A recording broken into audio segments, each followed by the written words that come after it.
I wanted to do these to give you guys an opportunity to, actually engage with me, have your cleaning questions answered. We're going to do quarterly meetings. As you can see, I've got a lot of things going on to help benefit all of you. It is truly my intention to watch you guys grow. We had 15 people hit 100K who basically started from ground zero at the beginning of the year. So I'm pretty proud of them for that. Let's just go over a couple of housekeeping things because I always forget. First and foremost, if you guys are not familiar with the algorithms and doing short videos and all of that other stuff, Jennifer and I are offering a mini marketing class, and it's for TikTok, Instagram, and Facebook, and it deals all with algorithms and how to, the video aspect of it. I think it's $25 from what I remember, and that's on the 12th. And if you guys are not on my email list, you have to go. Facebook doesn't collect emails anymore, so you have to go to my actual website to sign up to get on my email list. I do send about 2 emails out a week.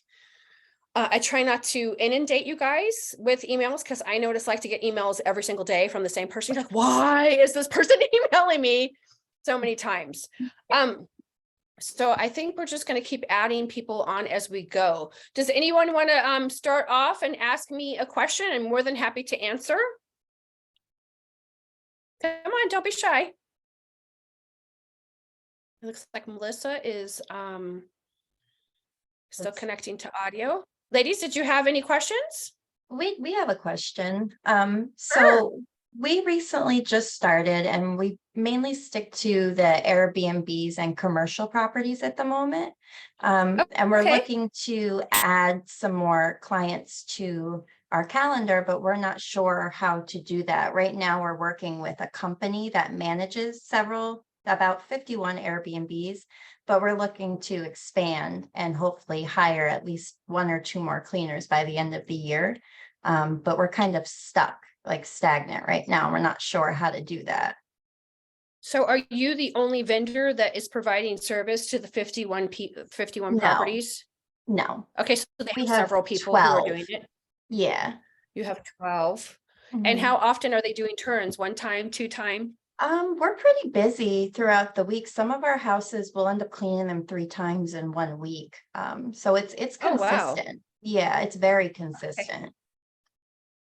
So when you, if I were to go to your Facebook page, would it announce what you do on your Facebook page, your personal Facebook page? Yes and no. I'm trying to get better with social media. I'm not really great with that to begin with, even like on my own personal page. I get cold feet about posting sometimes, but I've been working on TikTok a little bit more. Okay, that's awesome. TikTok is pretty easy to get into from my understanding. I'm still learning a lot of it myself. Still the larger, and I know there are people who have millions of followers on TikTok. There are a lot of your demographic on Facebook and on Instagram. So if I were to pull up your name and look at your personal page, would I know exactly what you do? Yes.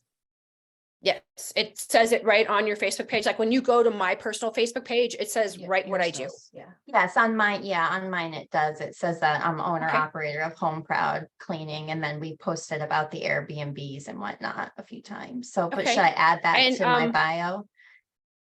You should add it to your bio. So if you, let's see if I can screen share here. Let's do that. So when you go to my actual page, let's get rid of this darn thing. Sorry, navigating all of this stuff is. So you go right here, and if you go to Facebook and you look exactly at this is my personal page. Let's see, it's going to take a second to load. I even restarted the internet so I could make sure I wasn't going to have any issues. So you can see right here, I have a cover photo. It says exactly what I do. I have an arrow pointing down, says like my, join my group, but you could actually put your business page right here. You could put more in your bio. So I would search keywords that people are looking for to put in your bio so that when the AI and Facebook does a search for your area, your name pops up.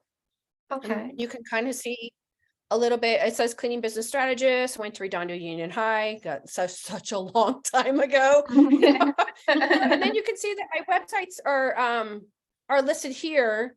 And then you can add hobbies here. I also have a this is usually an empty space that you could do in Canva, and you can make a larger one or a smaller one. But if you clicked this, it says join my Facebook group, but you could change this out and put, you know, get a free quote or whatever it is that you want to do. So it's linking again to your Facebook page.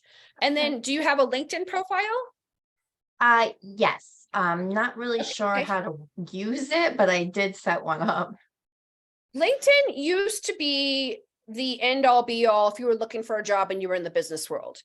The more research I have done with that, I've realized that you can have a personal LinkedIn page and you can also have a business LinkedIn page, and you can cross them. And then when you post on your business Facebook page, the algorithm changes. So every social media outlet that you have has more of a probability of people finding you when they're looking for someone. So LinkedIn, Instagram, and I know it's overwhelming because like you're busy trying to run your business and the last thing you want to do is have social media to deal with. But if you go into Canva, which is if you have a pro account, let's see if I can get in here really fast.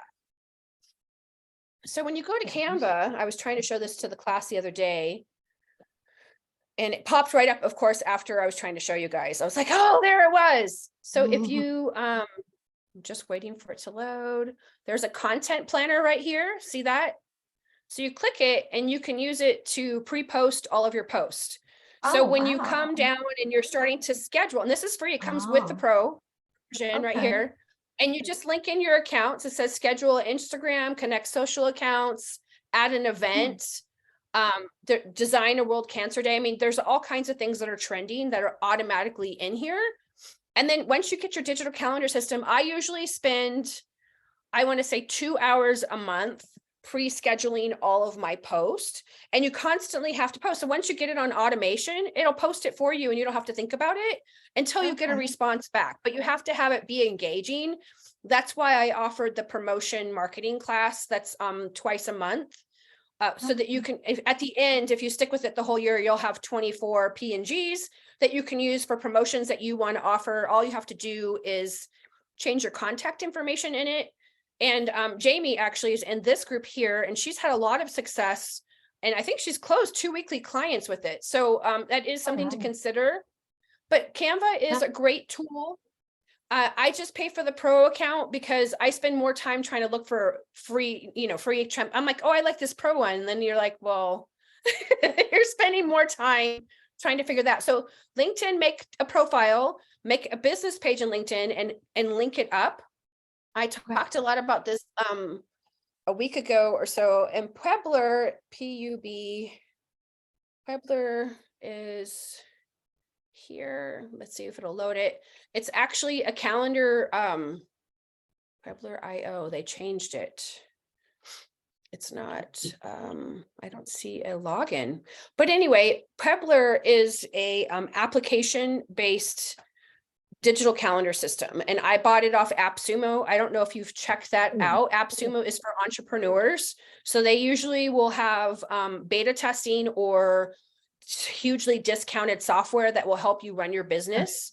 So that's AppSumo, AppSumo. And I bought Puebler. I bought 2 of them, and they were $49 for lifetime. And there's actually a Facebook group for people who buy stuff off AppSumo who no longer want it and they resell it. So yeah, it's a whole movement that you just kind of have to know about. Does that answer some of your questions? Yeah. Yes, absolutely. Thank you so much. I would build up that. And then when you are looking for commercial, and I get asked this all of the time, commercial really does come down to networking. And you can look for people on LinkedIn who own commercial buildings or run commercial buildings. But when you constantly are following people or asking them for friendship, there's a little bit of a relationship that has to happen before you reach out and say, hey, I'm interested in doing business with you. So it really is, it's establishing relationships. And I teach a lot of the in-person things, like going to chamber events, having your business cards say commercial, that you do commercial cleaning, that you specialize in Airbnb, and really getting to know the individuals. I've walked into chamber meetings where I hadn't been there in months, and they're like, I remember you from the last time I went to a meeting. I ended up getting a $5,000 deal just by showing up to the meeting with my bucket and my feather duster, right? He's like, I've been looking for someone. And, you know, I was like, oh, okay, no problem. I've gotten $10,000 deals from chamber meetings. You just never know where you're going to run into them. So it's constantly marketing, constantly following up, constantly building those relationships. Okay. Anybody else have any questions? Everyone's going to be silent this morning. Shannon, Melissa, let do me you have ask any you a questions? question. Oh, sure. You know, I'm new. I'm just kind of started out. So I was going to ask you what your opinion was. I have just printed some flyers out to give out. I've had the business cards, but you know, they're a little bit more difficult other than just leaving them at your client's house. So what's your recommendation on, obviously you and I have spoke before about the clientele that I have is not the right clientele. So I need to get away from that clientele to build more clientele. So what's your recommendation on where to put these flyers to attract the most better clientele than that I have now? When you are out and about, I always look for bulletin boards, community boards where you can post. Starbucks used to be really cool about letting you post your business card or your flyer or your ad card or whatever. But now it's become more of a political thing than anything else, but you have to look for opportunities to constantly post. I actually know of a cleaner here in town, and she has a little real estate box that's stuck to her car. She has a logo on the back of her car everywhere, and you don't want it on the sides. You can have it on the sides, but you want it on the back of the car because you're constantly driving around, right? You're constantly in front of people trying to, you know, get to wherever you're going. So when you have that advertisement, people are like, sometimes people will snap a photo. You can have a QR code where they can walk up and get it. Or she still, because it's old school, right? House cleaning is still an industry that we're developing. So you could just have an old real estate, well, not an old real estate, but I would get the little sticky real estate boxes, ones that won't fly off if you forget to take it off on the freeway, and stick it to your car. And that way people can grab cards who don't have smartphones, right? Because you want to cover all the segments of society. As far as your posters, I would establish relationships with real estate offices. And they used to allow you, and I don't know if this is still true and it's different area to area, so you could put your flyers in if they still come into the office. So many people are virtual right now, so you have to find those opportunities where you can give them away. Again, if you join the chamber, you can actually come up and you make a donation. They'll give you 15 minutes. Like Jamie had a chamber event where she had to put in $1 and she got to talk in front of 55 people. I think that's my dog. Hold on.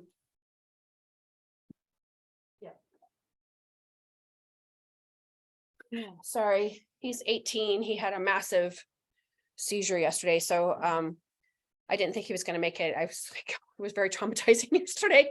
But in any case, those are the places that I would post. Constantly look for avenues where you can put in either with a swag bag. That's stuff what other people get when you go to an event. I often reference the first time I went to a chamber meeting. This was like 25 years ago. And I'm chatting it up with this guy, and I'm like, he's asking me all these questions on what I do. And at the time I was a jewelry designer. I was a jewelry designer for a long time. And I sold and did jewelry shows and the whole deal. And so when it came time for me to ask him what he did, he goes, oh, I'm the mayor of Long Beach. I was like, oh, like, you just never know when we're both waiting in line to get breakfast, right? So you just never know who you're going to run into. And then I actually ran into him a couple times later, and he gave me jobs. He had referred me just based on that conversation I had. Okay, cool. All right. Well, I will try that. Thank you so much. No problem. Any other questions? Brandy, Melissa, do you have any questions? Everyone's silent today. Everyone's shy. I totally get it.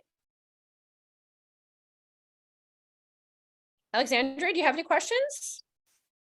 Can you go a little more into detail about LinkedIn? Because I think I might have accidentally made a personal page instead of a business page. You need two with LinkedIn. So you need a personal page and then you need a business page. And the business page, I actually just found out from, I was listening to a podcast and she was from England and she had just met King Charles. He's no longer Prince Charles, right? And they were talking about how to use LinkedIn to your benefit. And she's like, did you know that you need to have a business page in LinkedIn? I was like, what? I had to rewind it to like make sure I heard what I heard. But you need a personal page and a business page in LinkedIn. And you can do lives and stuff from your business page as well. There aren't any restrictions that I am aware of, but I am new to it, so I can't give you all the ins and outs. But you need two. Okay. Any other questions? What about when it comes to upcharging?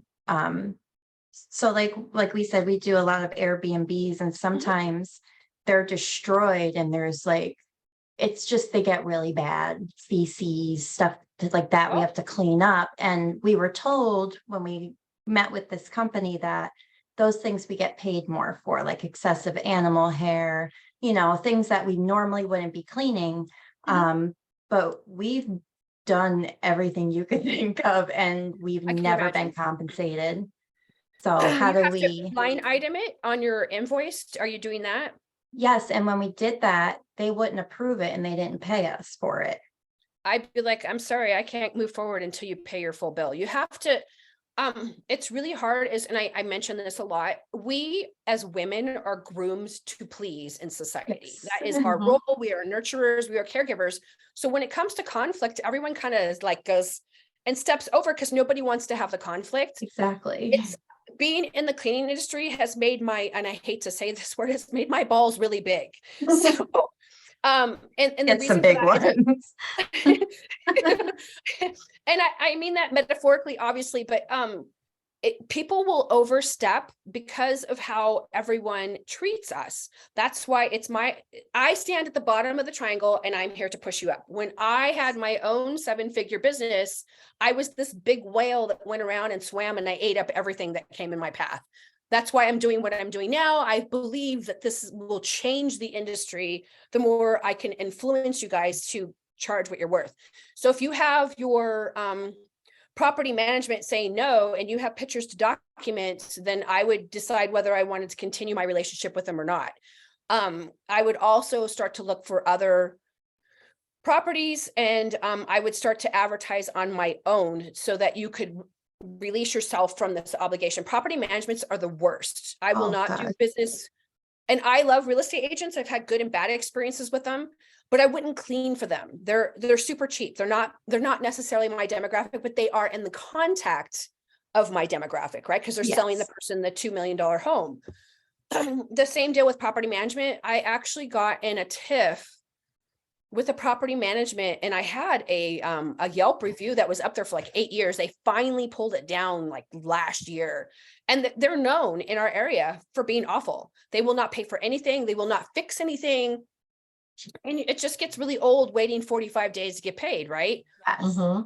And you're floating all this payroll in the meantime, or you're working a full-time job to supplicate your gig that you got going on. And it's like, it gets really old. I spoke to someone who also, she does apartment turns, and we came up with a path for her to get out of, I mean, she's floating like $10,000 in payroll and they're taking 180 days, 245 days to pay her. I'm like, no. Well, that's terrible. So if you've line item and you've been denied, then I would say, I'm really sorry. Who do I talk to about getting paid? Okay. And it's minimal too. They don't want to pay the full value. Like if you're picking up fecal matter or blood, that's a biohazard. So much blood and poop, so much. And then on, what was it, New Year's Day? We got an emergency clean, something they messed up and they needed someone to go take care of it quick. We had to go to their warehouse and get linens to do this turnover because the house had nothing. The guests were in the house already. They did not leave. So we're in there trying to get this done. We charged them an upcharge because number one, it was an emergency on New Year's Eve in the evening. Like we just got home from cleaning all day, did you a favor and he didn't want to pay us. Oh no, you gotta, you gotta be strong on that. So what do you normally charge for the turn? So there's a certain amount for the houses. Like some of them we get 219, some of them are like one we have that's a little over 400. Like it just Okay. depends on the size. So the one in question that you went to do the emergency cleaning, how much That's did you charge? 225. It's 225. So if you yeah. have an emergency cleaning because they messed up, it's double the price. That's yeah. And they wouldn't even give us an extra $50. Oh, no, it's not an option. You did a favor. You went and you went over on your own time to get up the Yes. linens. That's an additional $75 to $100. Okay. So gonna be more you, aggressive. I would Yes. say, I'm really sorry, but I did you a favor. And if you can, and I would sue them if that's just me. And I don't sue because I'm missing the money. I'm suing to teach them a lesson about how to treat people in our industry. Unfortunately, I've had to do it like 20 times since 2020, and I've won every single time. And one time I didn't even have a contract. So Okay. it's 225 times 2 plus picking up linens because it was their fault. That's at least $100. That's worth your time and your gas and the wear and tear on your car. And if they Yeah. flat out say no, then I'm really sorry. I'm not gonna be able to clean for you anymore. And I will take this to court. And they'll laugh. They'll go, ha, ha, ha, ha. When you came to an agreement, you agreed on the agreement. It's not I'm going to do the job and then refuse to pay you because I don't want to. That's not your fault. That you Yes. did your job. It's not for Right. them to decide whether you did a good job or a bad job. You still did it. You shook hands hypothetically, and that's what you should get paid. I would get at least $550 out of it. Yeah. So I would resubmit it and tell him, no, I'm really sorry that you feel that way, but you still need to pay my invoice. Okay. And then keep me posted. You can reach out. I'm more than happy to walk you through any step that you need to Thank do. you. Well, we plan on taking some more of your classes because we really want to try to get away from them. It's just hard because we make a lot of money with that company. So we're trying to like find new ones where we can slowly let all of his properties go and not even deal with them anymore. So it's not called Evolve, is it? I hate that company. Oh, no, it's called Home Sweet Hudson. We live in the Hudson Valley, New York. Okay. And their homes are beautiful, but he's very greedy and he doesn't want to pay what we're worth, and it's getting old. If he doesn't pay, then what, I've had to give this advice, and I don't necessarily want to disrupt someone else's business, but if they can't pay on time or they refuse to pay the full invoice, then it bounces. You just say, I'm really sorry, I can't clean for you. And then they'll have a stay, and then the client will be like, hey, what's up? Because it affects them. Yeah. Because it's all review based, right? I showed up and it was filthy, right? So having a review is worth like $25,000. Having a 5-star review, it takes 44 5-star reviews to negate one bad review on Google. So you got to play a little hardball. He either pays your invoice or he finds somebody else. And you flat out have told him, you need to pay my invoice. And if he says, no, I'm not doing it, say, okay, well, I can't clean for you until you resolve this. You have like X amount of time to do it. And if not, I'm going to take it further with that. Okay. Thank you. It's not pleasant and it's uncomfortable and there's a process to it and it costs a little bit of money, but you're here to prove a point. Yes. Right? It's not step on the little guy and I hate that. Large corporations do that all the time. They step on the little guy to make themselves bigger and bigger and bigger. We already have too many large corporations that have too much influence in our country. Absolutely. So any other questions? I do have another question, actually. Sure. Speaking of the reviews, when you ask your clients to leave a review, is it bad to offer some type of incentive for them to leave a review? There is, you have to make it about the cleaning tech and not about you. That's the hardest part because it really is about you, but you have to make it seem like it's about the cleaning tech. So when you're asking for your reviews, of course, I don't have it downstairs. You have to have a contest. I would really appreciate, we do it twice a year.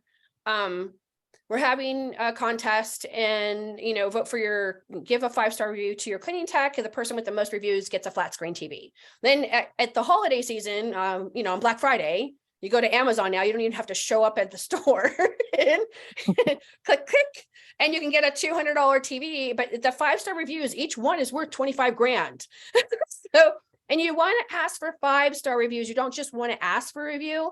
So there's several software programs that you can use which costs money, or you can do old school, slap down a postcard at the end of the thing and say, hey, give us a 5-star review.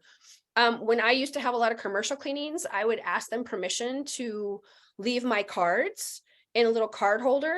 And then at the bottom of the mirror, I would p-touch the labels, proudly maintained by Castle Keeper Cleaning. If interested in my services, here's my phone number. And I would get calls from them all the time. Okay. Just little things that you can think kind of outside the box to kind of help things with the reviews. But you have to, they're lazy. I don't want to fill out a review.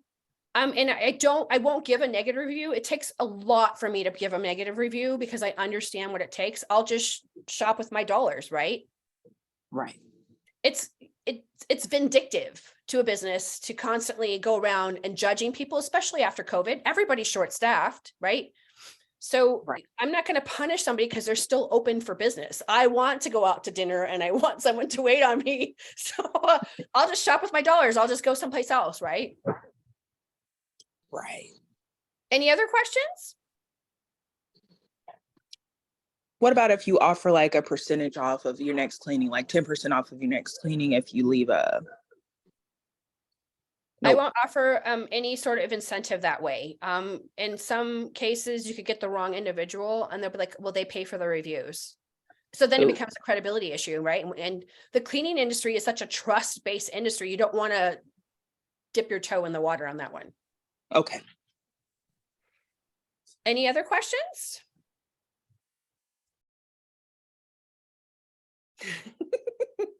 I'll just sit here and twiddle my thumbs uncomfortably.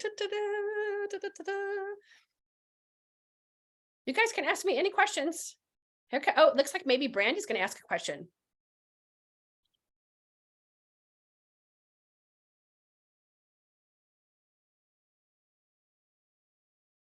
Maybe it's still working. Does anyone else have any questions until Brandy gets her thing going? Oh, so we have another one. No, you're totally fine. I like questions. So we just have one cleaner that we've hired. She doesn't do a ton for us because we're the main ones doing it at the moment, but you know, now it's the end of the year and we have to, do we give her a 1099? Is that what it is? We have to give her? She's an independent you fired an independent contractor? Mm-hmm. Okay, so you know that 1099s are due by the 31st of January, right? No. Yeah. Didn't know that. Yeah. Are we So supposed to do that or our accountant? Well, if you have an accountant, you have to ask them to file that for you. It's not Okay. something that's assumed. Okay. I legitimately have had 8 people get a hold of me and they're like, I didn't know. I'm like, how could, you know? So in any case, your 1099 is due by the 31st. Okay. And you take all of the payroll that you've gotten and you fill it out. And I just checked out TurboTax. I'm not sure how much they're charging, probably $10 a 1099. You can log into them and they'll actually file to the state and to the federal for you. Way worth it for the $10 or $20 or whatever it is. You can still do them by hand, but you have to mail them, and then you have to photograph the actual envelope and the whole deal, and there's a probability of them not getting it. But yeah, you have to file by the 31st. Okay. We gotta do that. So that's what today's the 28th. So yeah, you got a couple of days to get it together. Yes. Yeah, go to TurboTax, log in, create an account, and you can type in filing my 1099s online and TurboTax should pop up. You don't necessarily, and if you want to do it the old school method, you just go to the IRS and type in blank 1099s and it'll spit out one. And typically you would need 4 copies, one for you, one for the cleaning tech, one for the state, and one for the federal. Okay. And you don't have to have it be red. It can be black and white. Okay, thank you. Any other questions? Brandy, I know you were kind of wanting to ask a question.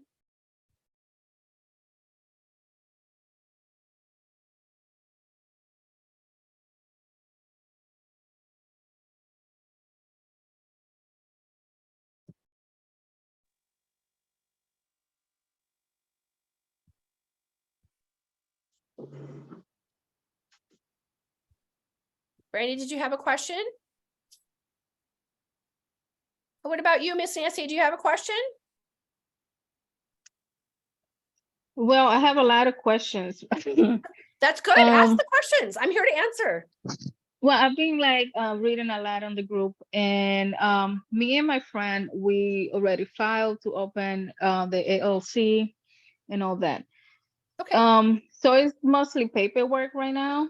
Uh-huh. When it comes to getting supplies and all that, we're like making a list of what we think we're gonna need, and we want to focus on commercial.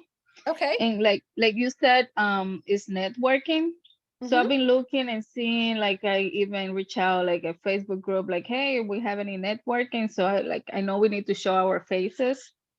Mhm. So my thing is like, do I market, because we really want to focus on commercial and offices, like commercial offices. So do we market to that? And then if something else come, we take it, or or is it smart to market like commercial offices and then try to get into Airbnb or something else on the side, just to get the So, business going? do you have a website yet?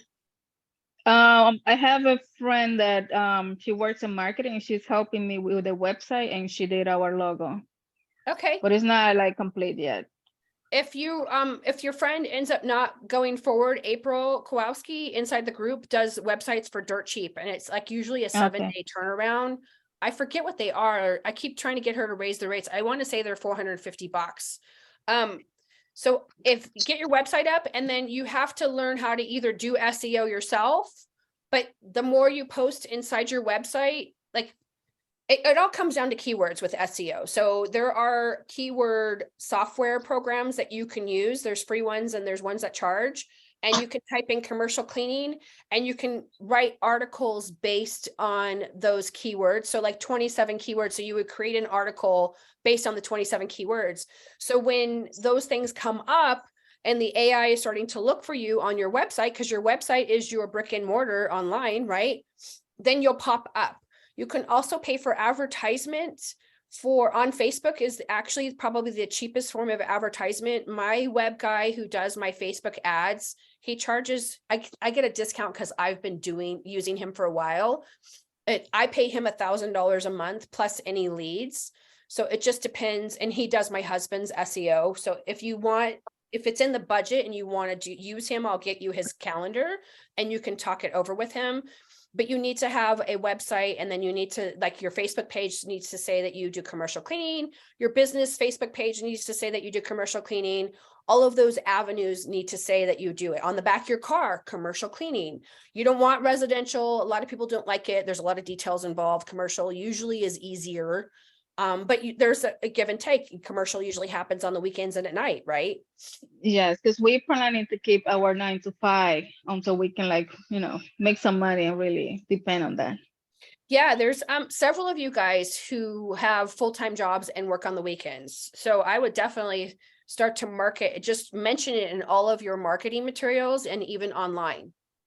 Okay. And then you can come online if you want to do totally low budget. You can go right to your business Facebook page and do a live, announce what you're doing. There's the promotion. We're going to have, I mentioned Jennifer and I are having that promotion with the video. But if you're not comfortable with video yet and you want to do the marketing mastermind, I think we have 12 or 13 people in it. It meets twice a month. It's $18 a month. It's on a subscription. You can cancel anytime, and you get 24 P&Gs at the end that you can use to recycle in your business. Okay. Is there any other class that you offer that you think we might benefit from? If you wanted to take the Structure, Scale, and Profit Cleaning Business Academy, it's geared more towards the residential side, but it can be used for commercial. Usually people will have, they get about 25, 30 clients, and then they're like, okay, I need to figure this out more. And then they take the Structure, Scale, and Profit. I've had people who are brand new go through it and have loved it. It just depends on budgeting and what time you have, right? Okay. Any other questions? Feel free to ask, Miss Nancy. It's okay. That's all for now for today. Thank you. Okay. Oh, are we getting a recording from the class, from the meeting? I'm sorry? Are we getting a recording from the meeting? Yeah, it is going to be recorded and I will repost it. Awesome. Thank you. No problem. Anybody else? Ladies, you have more questions? Can you hear me? Okay.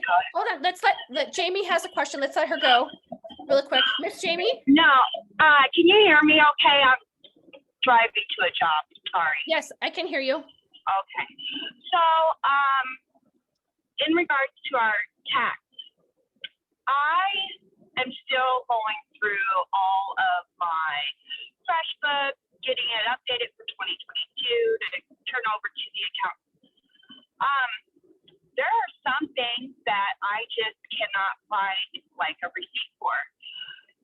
With my business account, my business checking account,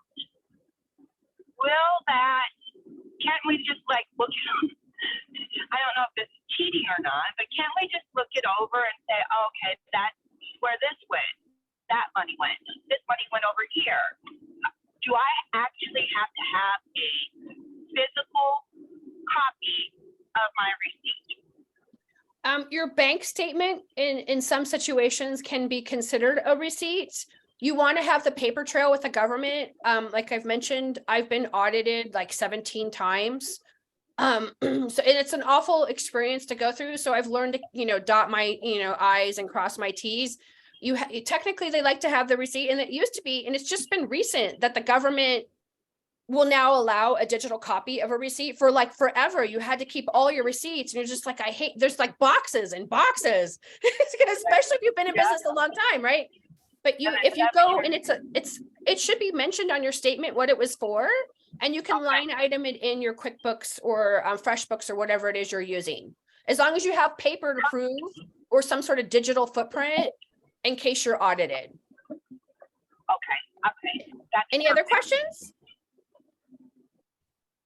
With the going back to you said the Chamber of Commerce meetings, do you have to like be invited to that? How do you get to be able to go to one of those? Typically, you would show up to just Google Junior Chamber of Commerce and find out when the next meeting is. You can usually attend 2 meetings for free, and when you go, they'll make you sign in. So bring your marketing bucket and any marketing promotions. I like the bucket because it has my logo on the side. People always tease me. It's a nice icebreaker. They're like, oh, did you come to clean? You're like, yeah, that way you're not walking because it can get clicky, right? Who wants to go up to a clique of 5 people and go, oh, I'm the cleaner, right? So you just walk in that bucket. And I straddle toilets well. Yeah, you've got the toilet brush or whatever it is, the feather duster, but it's a nice icebreaker. And then just say, I'm interested in seeing if I could be a good fit for this meeting. And they'll let you attend like normally 2 before they make you join. Every Chamber of Commerce charges different. Like my chamber charges $325 for the year. The city next to us is $185. The city beside us is, I think, $210. I think Jamie pays $75 because she lives in a really rural area. So definitely check it out and participate. You're there to network, and you're there to get business cards so that you can follow up with them after. Okay, great. Thank you. No problem. Any other questions?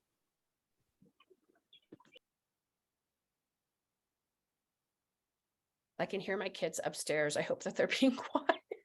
They're being too quiet, so I'm a little nervous because they're 7 and 8, but I don't know. Definitely. Any other questions? Shannon, can you just take a quick minute to go over that stainless refrigerator that we were speaking of? Oh, yes. Okay. So for a long time, I used the Wyman stainless steel polish. I actually came across 3 more boxes in my garage that I didn't know I had. I was like, what do these say? There's like, 3 boxes of, I'm just trying to get rid of all that stuff because I don't use it anymore. I don't run crews like that anymore. So I started futzing around because stainless steel went up to like $7 a can. So I came up with this method of how you could clean without stainless steel. So you take SalSuds, you'll hear me recommend it. You can get it right on Amazon. It's Mr. Bronner's SalSuds, and I actually am on the ladies, which I guess is his daughter, Facebook feed, and she gives out tips on how to use SalSuds. I like it because it has, I can't tolerate a lot of smell anymore because I've been in this industry so long, so my chemical load is different. So I teach others when I go out to train them, or when someone else goes out to train them, or they come to my house to train. When they're paying me to do that, I will show them how. So you take SalSuds and you mix it with water. So it's like a 1:24 ratio, and you spray it on the refrigerator, and you just take a microfiber and you wipe it. Then the second part of the application is you take your second bottle, which is a 50-50. So 50% rubbing alcohol. It doesn't matter if it's 70%, 30%, 90%, and white vinegar, and you shake it up and then you spray it. Don't let it run, and then take a different microfiber and wipe it. It will take off all the stainless steel polish, all of the fingerprints, and it's way cheaper. Obviously, don't inhale the rubbing alcohol. It can make you sneeze or irritate your eyeballs. Okay, thanks. It's just this one person, you know, I use the Weidmann's on everybody else and it does fine, but hers is like from the floor to the ceiling and you just can't get it clean, even with the stuff that I mean, obviously it's a very expensive refrigerator, but the client, the company that she bought the refrigerator from sent some cleaning stuff, but it doesn't work either. It could be some of the brushed stainless steel, or is it a black stainless steel? No, it's just aluminum, but it's just, Okay. you know, it's a It high could be- grade. Sheila Shine. Yeah, I Sheila swear by- Shine will work, or sometimes there's a finish that they buff into the stainless steel that you don't know about without actually getting a photo. When you go clean it next time, if you show me a photo, I can probably maybe guide you more. If you try the sal suds and the white vinegar and rubbing alcohol combo, if that doesn't work, then shoot me a photo and see, we can maybe troubleshoot it. I don't know. Okay, what was the other item the lady said? So Sheila Shine, Sheila Shine. it's very emollient. So it's oil based, so you have to get it on just right. It's like Wyman's is very emollient as well, but it's not, it's Sheila Shine's a little more runnier, I have found. Okay. All right. Well, thank you guys. I'll try both of these and see, because she can't get it clean herself. Right. Well, most homeowners don't know how to clean anyway, so. Yeah. And she's like, can you clean it? I'm like, yeah, sure. And then, you know, what I usually do is not working. It's a Okay. streaky mess when I leave. I would love to see a I photo, think I but sent you a picture of it.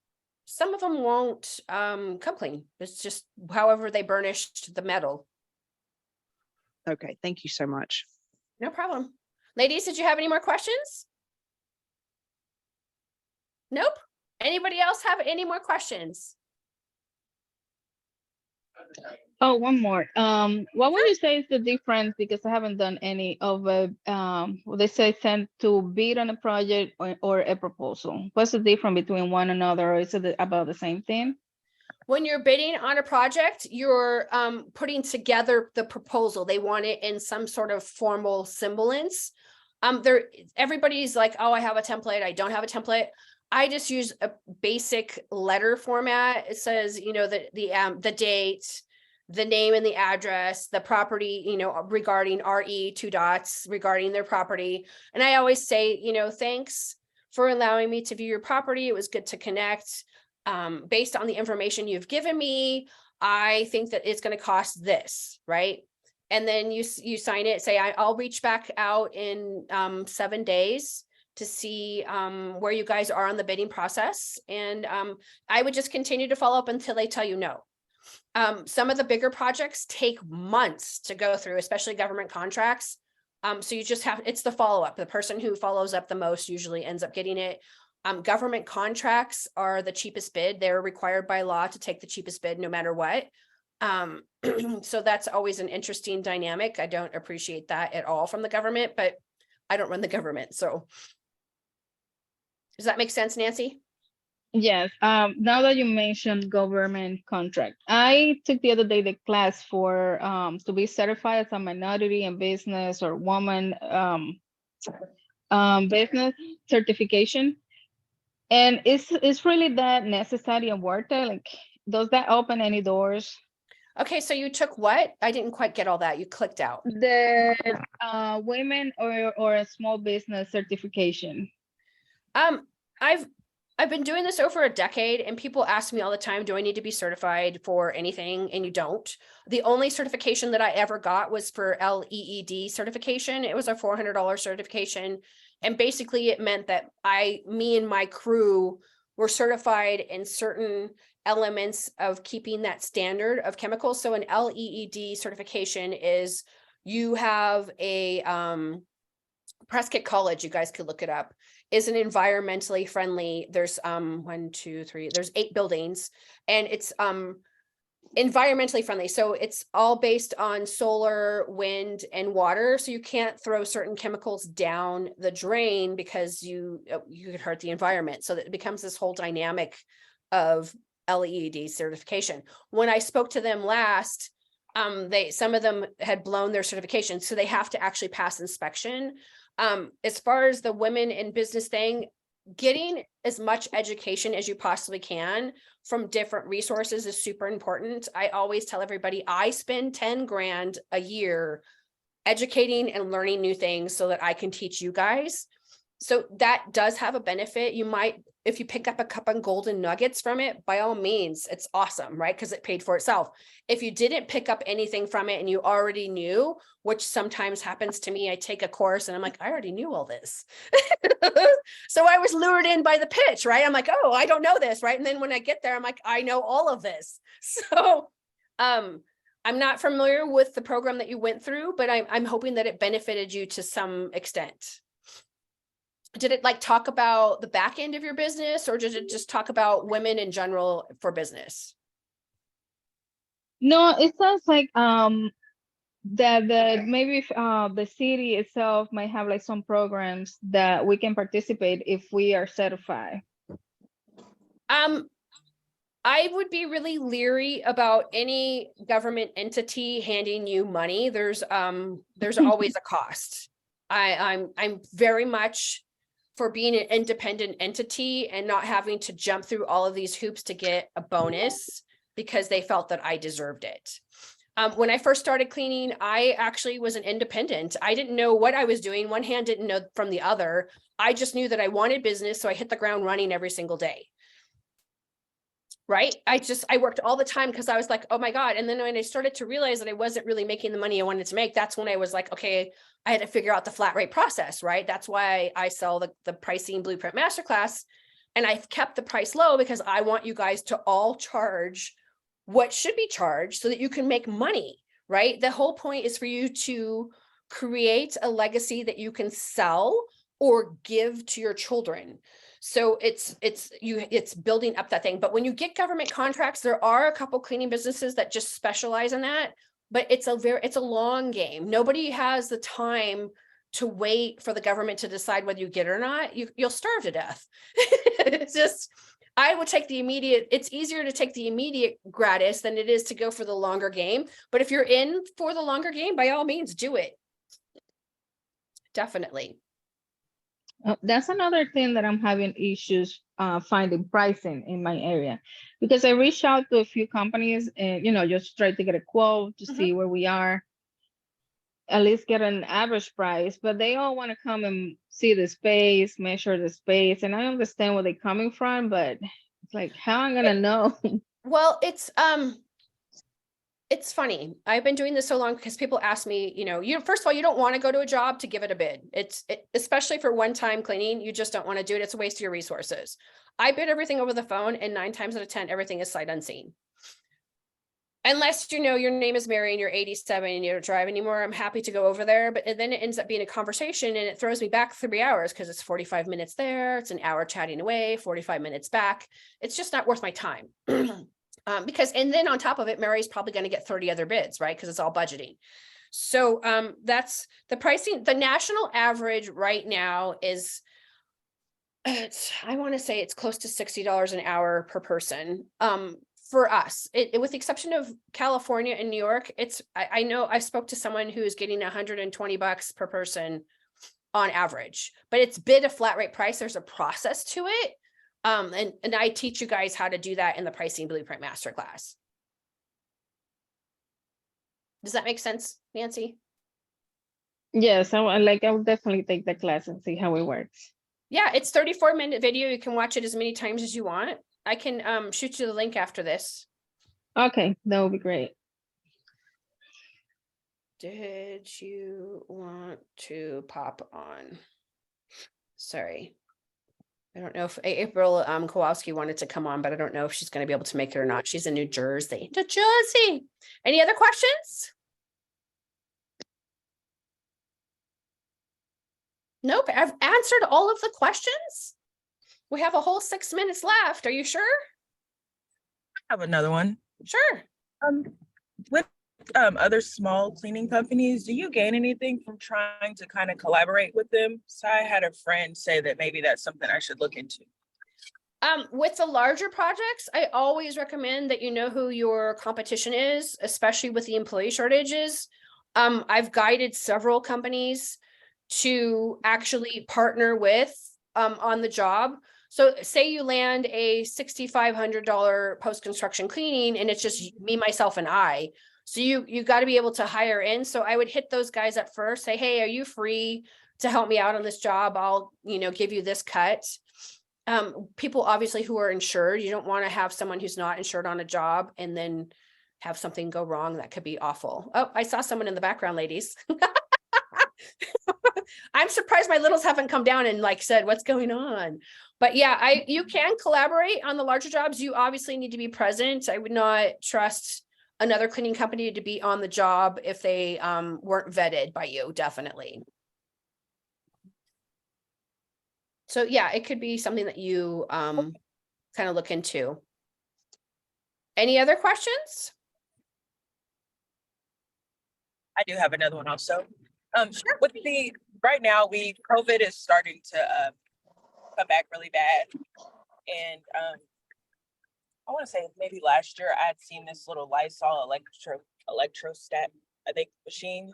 Uh-huh. I was wondering, is that something is that worth investing in and learning how to clean with that? First of all, when you are getting into COVID cleanings, make sure that you are not required to be certified or have a special certification, because you don't want the EPA or someone coming down on you. If it's all good, static electricity cleaning is good, but you still have to, there's a process to COVID cleanings. So hypothetically, you're going to charge 3 to 4 times more than what you would normally clean. You're going to have the homeowner not be present. And you're going to open up all of the windows in the house, and you could have the heat blasting full blast, but you want to get all of the cooties out of the house. And then you're going to have to wear gloves and a mask because you don't want to contaminate yourself. And even the electricity device works. What it does is it charges the air. So all of the particles and dust that are floating around become dead weight. So normally when you and I are talking, there's dust flowing in between us that you can't see. But when the static electricity machine does its thing, it shocks it. So you can actually see the particles and they'll fall to the ground. So all of those surfaces have to be wiped off. And then you have to kind of know about cross-contamination. And I only know this because when COVID happened, I took a certification because I was the only one in my area. Everyone else bowed out and they're like, no, I don't want to do it. And I'm like, well, maybe I should get recertified. And you don't want to cross-contaminate. So when you take your microfiber and you're dipping it in your disinfectant, you're wringing it and you're folding it into squares and you're wiping once, and then you're flipping the microfiber cloth, and then you're wiping it again, and then you're going to fold it. And usually by the third wipe, you can't use it in again. It's like you're cross-contaminating. It's pretty labor intensive. I've seen people cheat and just wring it out in the water and dip it again and keep using it that way. But you have to be careful too, because the disinfectant can streak, and then they're like, you didn't clean my house. And you're like, well, this is the disinfectant on your surface, right? Does that make sense? Yes.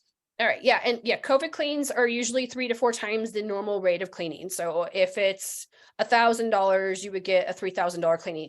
It's streamlined the process a little bit, and it depends on how labor intensive it is. I have spoken to, in the last week, 9 people bless their little souls, who have been in the hospital for 37, 42 days. I'm like, I don't even want to know what that bill is, because they got sick and the hospital kept them that long. And now their house is a wreck because their husband was home with the dog. And she's like, oh my word, I came home and it was just awful. I'm like, I'm really sorry. The dog had pooped everywhere because the mommy was gone. It's just, things happen. So yeah, I would charge top rate, definitely. And then I would also, so you don't contaminate your family, when we did a lot of COVID cleanings, I would go to my backyard and I would rip off because we did a lot of COVID cleanings and there wasn't enough of us to do it. So I would rip off all of my clothes, and God forbid how many of my neighbors probably saw me naked. I just left them outside until I could go and grab them with the bag and then wash and dry them on hot water because I didn't want to contaminate my family. I was like, oh, Right. because you have babies, right? You don't want your babies touching you, and then your car, then you had to like put a cover on your seat in your car. And then you're like, do I touch my steering wheel? All of your stuff has to be desanitized. It's labor intensive. Then your mind starts to overthink. So any other questions? April, professional did you have any overthinker. questions? I don't know if April's just listening or if she's actually going to ask any questions today. This is April that I was talking about earlier, who does websites, just to let you guys know. And we'll see if she's actually, I don't know if she's out working or if she's just having coffee. But maybe she has a question or two. Anybody else have any questions? Nope. Oh, can you hear me now? I can hear you now, April. What's going on? I unmuted myself. Okay, perfect. Yeah, I have no questions. That was anticlimactic, right? It's like, okay, wait. All right. Well, if nobody has any questions, my kids are being really quiet upstairs. I'm probably going to end this meeting. Uh-oh. And if you have any further questions, by all means, please reach out. And the next live Structure, Scale, and Profit Cleaning Business Academy is going to be held on a Sunday. And it's going to be the 19th of February. If you know of anybody who might be interested in participating in the next live class. And then hopefully by March, it'll be done, filmed and edited and then loaded up for it to be on automatic. I just still enjoy the lives. And you get to hear all my funky stories and why I did what I did and all that other stuff. All right. Well, thank you for coming to the first roundtable. Yay! And we'll talk to you guys soon. Amy, did you have any more questions? No, ma'am. Thank you for doing this. No problem. You guys have a great day. Take care. Bye. Thank Shannon. you. Thank you. Bye. Bye.